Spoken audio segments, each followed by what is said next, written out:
The stock market just hit its 23rd record high this year. Home prices are higher than ever before, and net worth in America has never been larger. By the numbers, this is one of the richest moments in the history of the country. But at the same time, consumer sentiment toward the economy has fallen to its lowest level ever recorded. It's lower than the early 80s recession, lower than the 2008 global financial crisis, and lower than during the pandemic lockdowns. So there's a clear disconnect between what the data says about the economy and what people say they're experiencing in their day-to-day lives. And you can see it up close by looking at the most boring account in America. Because the average 401k in America just hit a record high, over 160,000. And in the same year, retirement account balances hit a record high. A record number of people were also cashing them out early, willing to pay the penalty just to get access to the money. About 6% of savers rated their retirement, which is roughly triple the rate before the pandemic. Of those hardship withdrawals, 36% of them were to avoid foreclosure or eviction, 31% were due to medical expenses, and 13% were to cover tuition-related expenses. So, while on paper we're all living in the same economy, the reality for millions of Americans is the economy feels like completely different worlds. Which raises the question, how is this even possible? How can the data show a booming economy while the average person feels the exact opposite? Well, here's what almost nobody will say out loud. Both of these economies are real. The problem is that the American economy looks very different depending on where you stand.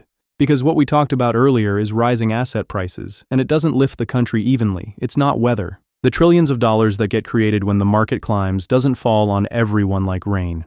It lands in specific accounts, belonging to specific people. And if you don't own those accounts, the record highs aren't really happening to you. They're just a headline you scroll past on the way to your 9-to-5 job.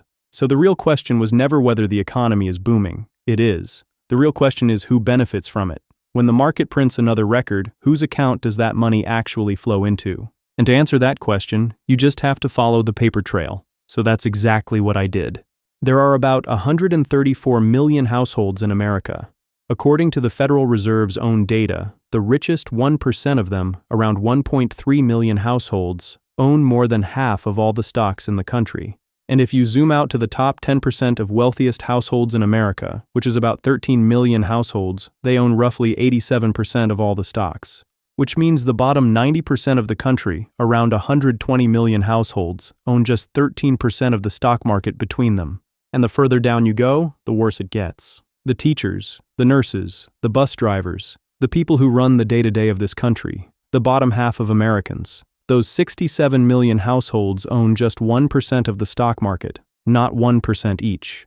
1% total, split between all 67 million households. The usual response to this is that almost everyone owns some stocks now. And technically there's some truth to that, because it's estimated about 58% of Americans own some stock, usually inside a 401k. But owning some stocks and owning enough to matter are two very different things. Because for the bottom half of the country, the median stock holdings are about $13,000. But for the top 10%, well, that number is around $600,000. That's a 48-fold difference. And when you put actual dollar figures to that gap, the scale becomes impossible to ignore. In 2025, the stock market returned about 16%. For the bottom half of the country, that's a paper gain of about $2,000. But for the top 10%, that same 16% return in the market handed them over about $96,000. And this is just 1 year we're looking at. Now consider that the market has risen over 120% since 2020.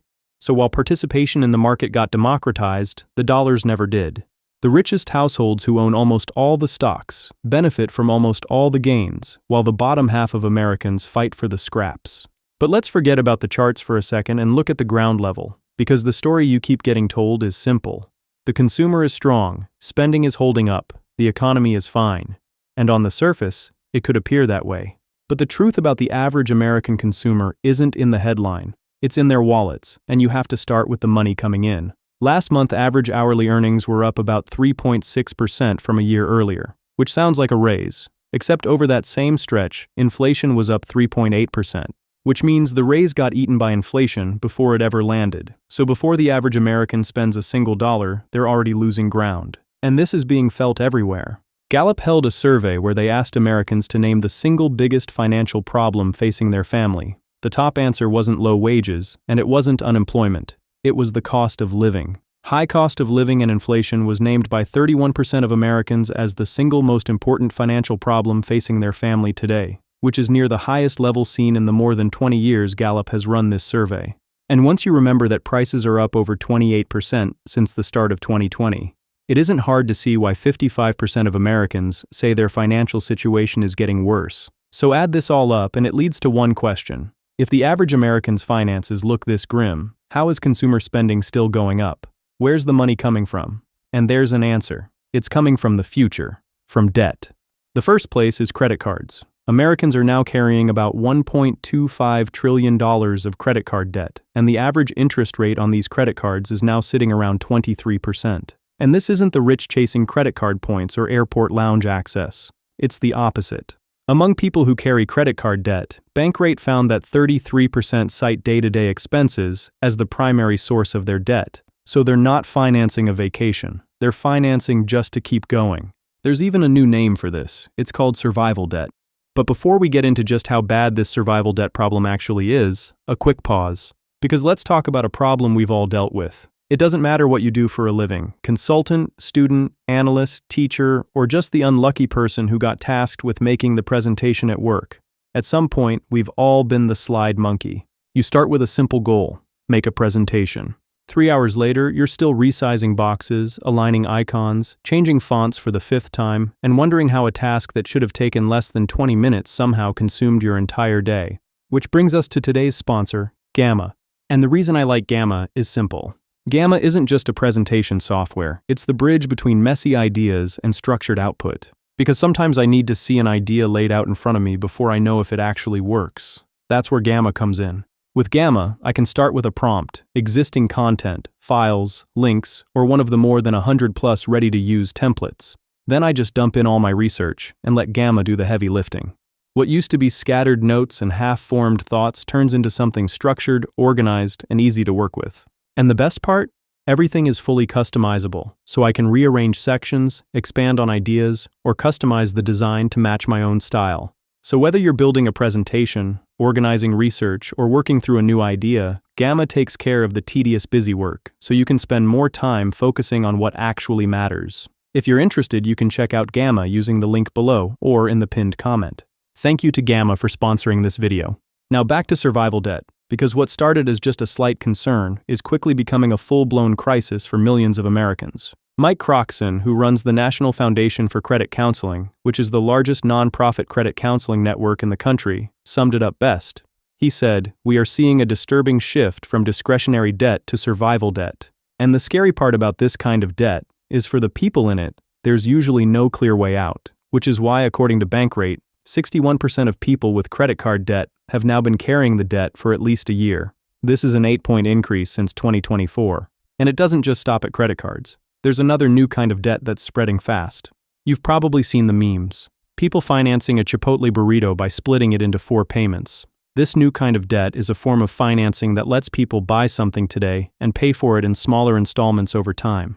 It's called buy now, pay later, and it used to just be for things like furniture and concert tickets, but now more than 90 million Americans use it. According to LendingTree, more than a quarter of buy now, pay later users say they've used these loans for groceries, and more than half say they couldn't make ends meet without using it. So a significant chunk of the country is now financing their trip to the grocery store just to get through the week. And there's one last piece of the puzzle that shows just how scary things have gotten. It's the thing that's supposed to catch a family when something breaks. Savings.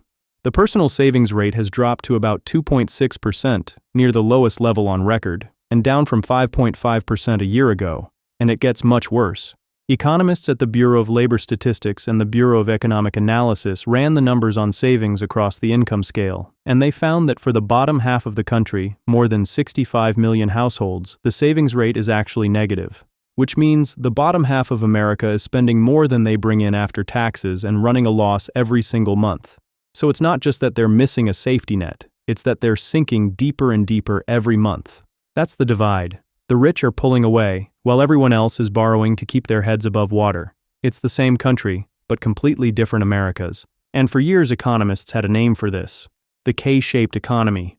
Winners on the top arm, losers on the bottom one, and the gap between them stretching wider. It's the phrase, the rich get richer and the poor get poorer, drawn as a letter. But that's not the true shape of the US economy anymore. The more honest shape of the American economy right now is an E. Here's what it would look like. Picture a normal letter E. 3 horizontal bars, same length, stacked evenly. Now take the top bar and stretch it way out, far past the other two. Leave the bottom bar low, down near the floor, and take that middle bar and tilt it so it slopes downward. That's the United States economy. It's 3 different classes, living 3 different lives. The top bar is the richest 10%, the ownership class. Their wealth lives in stocks and real estate, and both have been on a tear. Home prices are up around 55% since 2020. The market is up over 120%. So this group has watched their net worth explode in recent years. They pulled away from everyone else because they own the assets that are being inflated. Then, there's the bottom bar, down on the floor. It's the bottom half of the country, the 67 million households that own about 1% of the stock market. This is everything we just covered. The negative savings rate, the survival debt, the groceries split into 4 payments. They don't own the assets going up, they're just trying to stay afloat.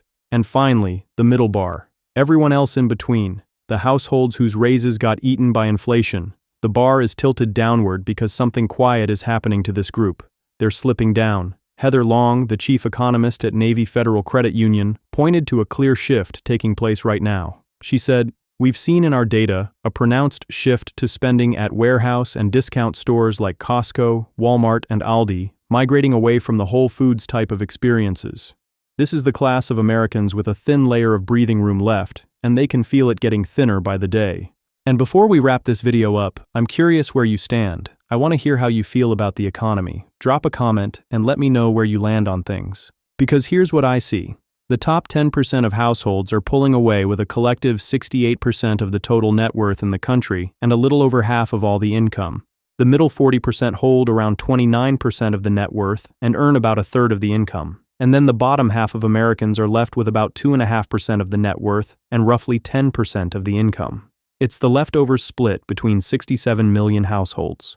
And when you zoom out, the gap between these groups isn't holding steady, it's widening. That gap is exactly why the news and your bank account never seem to line up. Because add up all the wealth in the country, all the gains in the market, and all the other lines going up and to the right, and you'll see a booming economy. But what those charts can't tell you is who is actually holding any of it.